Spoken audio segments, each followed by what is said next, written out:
तुम भेजियो। मंगलम भगवान विष्णु मंगलम गणपतजा। बोले भारत माता की, भारत माता की। अबे यहाँ पूछो तो यही का के पूछो जी।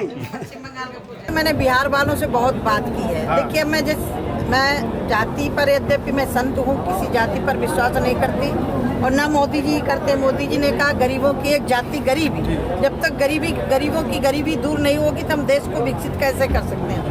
तो अब जैसे सपोज मान लीजिए वहाँ निषादों की जनगणना की, तो किसी को मल्लाह की सूची में डाल दिया, किसी को सैनिक की सूची में डाल दिया, किसी को किसी सूची में डाल दिया। यदि सबको सामूहिक रूप से गिनती करते तो समझ में आता कि वहाँ कितने लोग हैं। अर्थात वहाँ जातियों, जो एक समाज है, उनको भी बांटने का कुछ रचा है। तो मैं ये सिर्फ इतना भी दिखावा के लिए किया गया। मुझे लग रहा है कि जिस तरह से हुआ है उसमें कोई पारदर्शिता नहीं हुई है। यद्यपि माननीय प्रधानमंत्री जी ने सीधे स्पष्ट कहा है गरीबी सबसे बड़ी जाति है, जिसको आगे आने के लिए देश की सरकार कर रही है। जातीय जनगणना इसलिए मांग जो कर रहे हैं उनकी नीयत में ही खोट है। मंत्री जी 27 साल तक अभी तक महिला आरक्षण का मुद्दा संसद में उठता चला आ रहा है। इस बार भी महिला आरक्षण का मुद्दा उठा है, लेकिन विपक्ष इसके समर्थन में है। लेकिन कुछ विपक्ष के नेता ये कह रहे हैं कि महिला आरक्षण में भी ओबीसी आरक्षण का दिया जाना चाहिए। देखिए, जो कांग्रेस लाई थी, ठीक है ना, उसमें कहीं भी कोई जिक्र नहीं, सिर्फ महिला, आप तो मेरे से पहले भी सांसद रहे, सिर्फ उसमें महिला विधेयक ले करके, और हमारी भारतीय जनता पार्टी ने जब भी सदन के अंदर बिल आया है, भारतीय जनता पार्टी ने हमेशा सपोर्ट किया है। उन्हीं के लोग नहीं सपोर्ट कर पाए, अर्थात नियत ही नहीं थी इस बिल को लाने के लिए।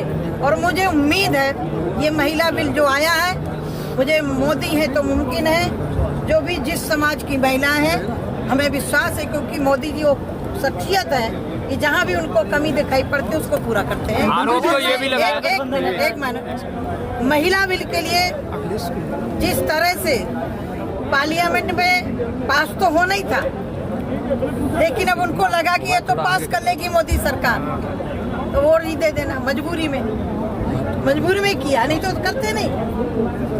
तो मैं तो मोदी जी को धन्यवाद देती। ओबीसी कमीशन की गठन की कब से चर्चा चल रही थी, वो भी मोदी जी ने गठन किया। तो बहुत सारे ऐसे विषय हैं। तो मैं तो इतना मानती हूँ, मोदी जी पर मुझे विश्वास है, जो समाज पिछड़ा हुआ दिखाई पड़ेगा उसको जरूर आगे उठाने। अखिलेश यादव कह रहे हैं कि अगर जो कोई विपक्ष अगर आवाज उठाता, विरोध करता है, उसे जेल भेज दी, चाहे पत्रकार हो चाहे संजय सिंह हो। मैं उस पर जवाब बाद में दूंगी। ये बताइए, उनके दो मंत्री जेल में हैं, जो मुख्यमंत्री ये कहे कि मैं सरकारी संसाधन नहीं लूंगा, सरकारी गाड़ी नहीं लूंगा, सरकारी बंगला नहीं लूंगा, और वो बंगला में पर्दों में इतने कितने करोड़ खर्च किए, 50 करोड़ के ऊपर, 40-45 इतने पैसा खर्च कर सके, ये कहाँ से आया? पूरे देश में चुनाव लड़ सकते हैं, कहाँ से पैसा आया?